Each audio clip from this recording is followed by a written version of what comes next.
Welcome to Week 10 of the NAIA Weekly Football Update. I'm your host, Alan Grossbach, alongside Chad Waller, coming to you from the NAIA headquarters in downtown Kansas City, Missouri. Now, there are only 2 weeks left in NAIA football, so if you haven't been paying close attention to the conference races, you really need to start now. You're exactly right, Chad, and we'll give everyone an update on how all the leagues are doing a little later in the show.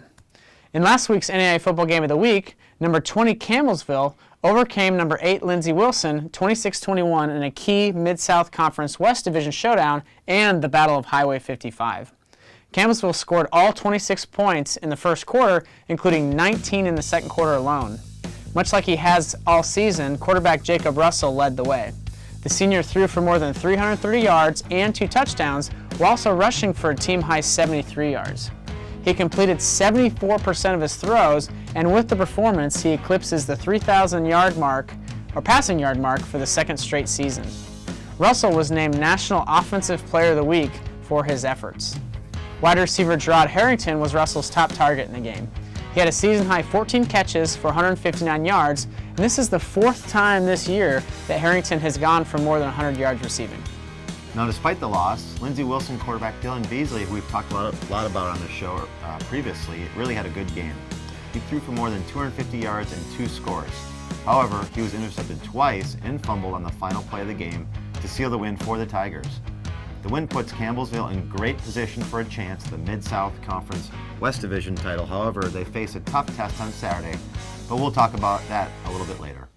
Additionally, the victory gives the Tigers bragging rights as the Battle of Highway 55 trophy returns to Campbellsville for the 4th time in the 7-year history of the event.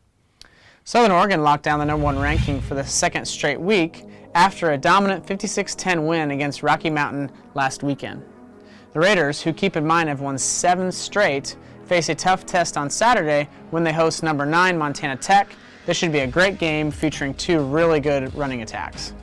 Also for a second consecutive week, number 2 Morningside out of Sioux City, Iowa, and number 5 Doane out of Nebraska claimed first place votes.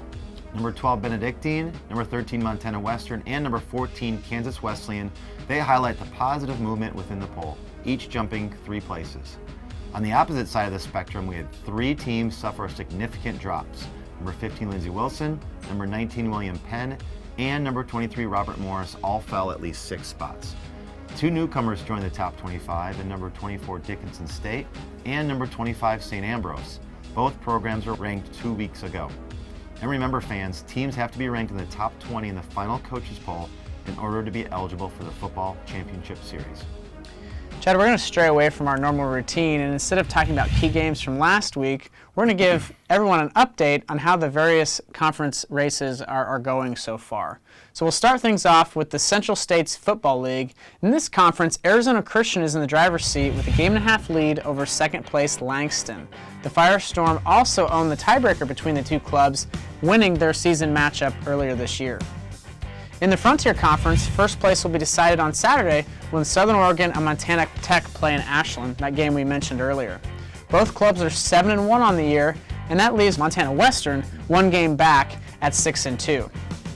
In the Great Plains Athletic Conference, Doane and Morningside both control their own destiny as they're both unbeaten in conference play. The 2 sides close out the regular season in Sioux City on November 14th. Prior to that, Doane travels to Briarcliff this weekend, and Morningside goes to Midland. In the Heart of America Athletic Conference North Division, we've got Grandview and Benedictine, who are tied for first with 3-0 records. The 2 sides play Saturday in Atchison, and that winner sets themselves up nicely to win the outright title. In the South Division of the Heart of America Athletic Conference, Baker and Missouri Valley are tied for the conference lead at 3-0. Those 2 teams play Saturday at Missouri Valley. There will still be 1 week of regular season games left after Saturday. However, the winner will likely raise the crown. Now, in the Kansas Collegiate Athletic Conference, Tabor, they're really the team in the driver's seat in the KCAC with a 1-game lead over Kansas Wesleyan. The Blue Jays won the regular season meeting between the 2 clubs, so all they need to do is really to win the next 2 weeks. Tabor's next 2 opponents have a combined 5-12 record. Shifting gears now to the Mid-South Conference, we'll start with the East Division, and that race comes down to Cumberland's Kentucky and Georgetown. Both these rivals are unbeaten in league play currently. However, the Patriots technically own a half-game advantage over the Tigers. The 2 clubs play Saturday to likely decide it all. On the West Division of the Mid-South Conference, this pretty much mirrors the East, as Campbellsville and Reinhardt are both involved and are both unbeaten in conference play, and they play on Saturday, so a lot like the East in that standpoint. And we'll talk about this matchup a little bit later in the show. The Mid-States Football Association Mid-East League has St. Francis out of Indiana as the only unbeaten team left in the conference. The Cougars closed the regular season Saturday against Missouri Baptist, who is winless on the year. Marion out of Indiana is second in that league, one game back at 4-1. Looking at the Midwest League of the MSFA, St. Xavier out of Illinois leads St. Francis out of Illinois by one game. However, the Cougars won the previous meeting between the two teams 34-28 on September 5th. St. Xavier closes the year Saturday at Robert Morris, which currently sits in third place. In the North Star Athletic Association, Dickinson State is the conference leader at 5-1 on the year. Valley City State and Dakota State are next at 4-2. One key item to think about with the Blue Hawks is that they currently don't rank in the top 20, so they'll need to jump in the national poll to get an automatic spot into the FCS. In the Sun Conference, we've got Point out of Georgia as they hold a one-game lead over Southeastern out of Florida. With a win Saturday against Ave Maria, the Skyhawks will win their first ever the Sun Conference football title. A lot to be decided in NAIA football over the next 2 weeks. For the third consecutive week, and these fans really came out and voted in droves this past week, the Mid-South Conference will be featured in the NAIA football game of the week when number 7 Reinhardt travels to number 17 Campbellsville. And like we talked about a moment ago, this game has huge playoff implications. A win by Campbellsville and the Tigers will claim the division title and a spot in the FCS. A win by Reinhardt would allow the Eagles to control their own destiny, as they still have a November 14th date against Bethel, Tennessee, looming. Saturday is the third all-time meeting between the two clubs. The series is tied at 1-1 as both teams have won on the road. Reinhardt is one of 3 unbeaten teams remaining in NAIA football as the Eagles enter the week with an 8-0 record. The Eagles possess a potent offense that is predicated on one of the NAIA's strongest rushing attacks. The two-headed monster of Nigel Curtis and L.J. Stegall lead the way for Reinhardt. Curtis is the team leader with nearly 700 yards rushing and 17 touchdowns on the year. Stegall is next with 572 yards on the ground and 4 scores. Overall, Reinhardt has 4 runners with at least 300 yards on the year. Quarterback Ryan Thompson has also been good for the Eagles.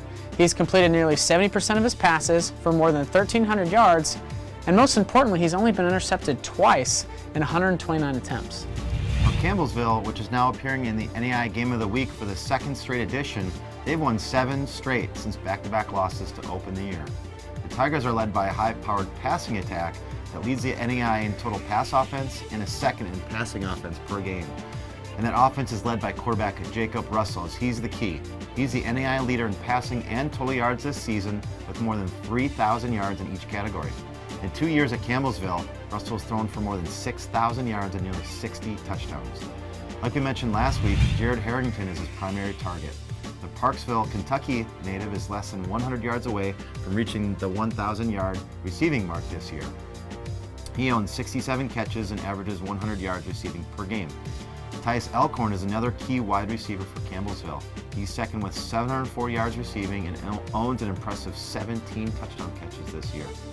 Like we said at the top of the segment, the winner of this game likely punches a ticket into the NAIA Football Championship Series and claims the Mid-South Conference West Division banner. Like we have done all season, Chad, this game was picked using a social media fan vote. Graphics were posted on Facebook and Instagram on Monday evening, and that poll remained open until 10 a.m. on Tuesdays. Lastly, I'd like to remind our viewers about a couple things that are coming up. First of all, of course, we have our weekly Periscope Q&A session, and please submit questions to me through our NAI_news Twitter account or live during the broadcast. The second piece is on November 15th, we'll have our NAIA Football Championship Series selection show where we'll break down the 8 pairings in the first round of the FCS and the 16 teams that make it to that event. And a thing to keep in mind is to be eligible, like you said earlier, you have to be ranked within the top 20 of the final football coaches poll, which is released earlier that day. Well, that puts a wrap on this week's episode. I'm Alan Grossbach. And I'm Chad Waller. We'll see you next week.